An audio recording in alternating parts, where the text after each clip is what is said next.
राम राम भाई सारा ने। एक बार की बात, एक राजा हुआ है और उस राजा के कोई भी संतान नहीं थी, तो बेचारा वो बहुत तंग हो गया। तो उसने अपने दरबार में एक ज्योतिषी बुलाया और उसने कहा कि पंडित जी कोई ऐसा उपाय बताओ जिससे मेरा संतान हो जाए, मैं बहुत दुखी हो गया हूँ। तो जो ज्योतिषी हुआ है वो को है कि राजा जी एक बच्चे की बलि आपने देनी पड़ेगी, कोई छोटा बच्चा जिसकी बलि आप दे सको तब जाके आपके संतान होगी। तो राजा का मन थोड़ा सा दुखी होया, पर भाई संतान की जरूरत थी और पहले के टाइम में ये चीज चला करती, बलि दे दिया करते नु। तो वो पूरी अपनी जो प्रजा हुआ है और जो मोहल्ला हुआ है पूरा राजा का, उसमें वो अनाउंस करवा दे हुआ है कि भाई कोई अपने बच्चे की अगर बलि दे सके तो राजा तक समर्पित कर दे उस बच्चे ने।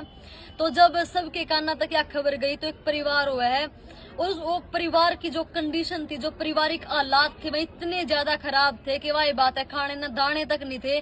तो उस माँ बाप ने सोचा कि क्यों नहीं, उनके 4-5 बच्चे थे, उन्हें सोचा कि क्यों नहीं अगर हम एक छोटे बच्चे की बलि दे दें, राजा तक सौंप दें, तो कम से कम और बच्चा का पालन पोषण तो कर पाएंगे। मजबूरी उस परिवार की इतनी होगी और जो बच्चा था 10-12 साल की उसकी उम्र थी और वो वैसे भी पढ़ाई में थोड़ा कम था और ना कुछ काम धाम था, भाई दिक्कत थी परिवार में। तो उस माँ बाप ने वो राजा तक सौंप दिया।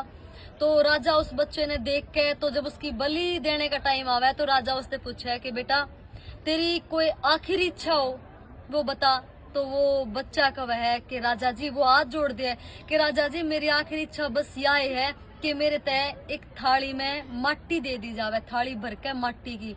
तो राजा थोड़ा सा सोच में पड़ जाए कि माटी क्यों मंगवा रहा है, तो पर राजा आदेश दे वह है तो उस बच्चे तय माटी की भरी थाली दी जावे है।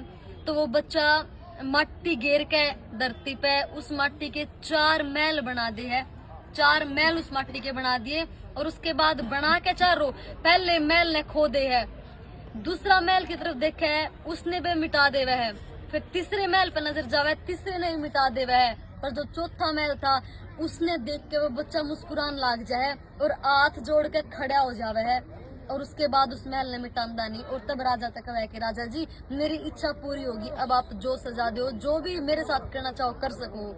तो राजा हैरान हो गया, बोला बेटा वो चीज तो चल ठीक है, मैंने तेरे साथ जो करना है वह बात तो ठीक है, पर पहले तू ये बता कि तने ये 4 महल क्यों बनाए और इन चारों का मतलब क्या था।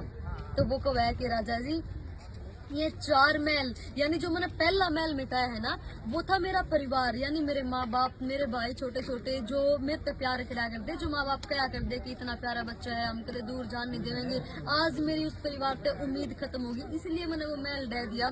और दूसरा महल था मेरा रिश्तेदार जो नु क्या करते कि हमारे साथ रह लिए बेटा, हम तेरे बहुत प्यार करें, कदे मुसीबत नहीं आने देंगे। आज उन्हें जब पता चल कि मेरा परिवार मेरी बलि देने जा रहा है यानी राजा को सौंप रहा है, तो उस रिश्तेदार ने भी मैं रोक्या को नहीं, इसलिए मैंने दूसरा महल बिठा दिया। और जो तीसरा महल था राजा जी वो खुद आपका महल था। एक राजा का फर्ज हुआ है अपनी प्रजा की रक्षा करने का, और आज राजा ही खुद प्रजा की जान ले रहा है, यानी मैंने मारण पे तुल रहा है। तो इसलिए मेरी उम्मीद एक राजा पे आज खत्म होगी, इसलिए मैंने वो तीसरा महल बिठा दिया। पर जो चौथा महल था ना, वो महल था मेरे परमेश्वर का महल।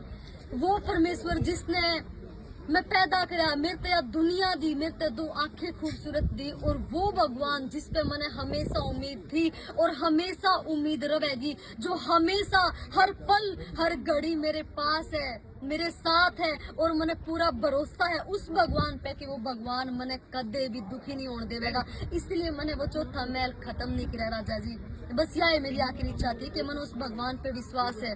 तो राजा उसकी बात सुन के राजा की आंखें में आंसू आ गए और राजा उस बच्चे से बोले कि बेटा मने नहीं पता तेरी बलि देने के बाद मेरे संतान होती या ना होती, मने उस चीज का नहीं पता, लेकिन बेटा मने आज ते तूहे अपनी संतान मान लिया और आज के बाद यो शासन, यो प्रशासन, यो राजपाट सब कुछ तेरा हो गया। और राजा ने पूरा मोहल्ला, पूरी प्रजा, जो मंत्री, जो सेनापति थे सब बुलाए और उन सब के आगे शपथ ली कि जो भी मेरा यो राजपाट है मैं सब कुछ इस बच्चे के नाम करूं।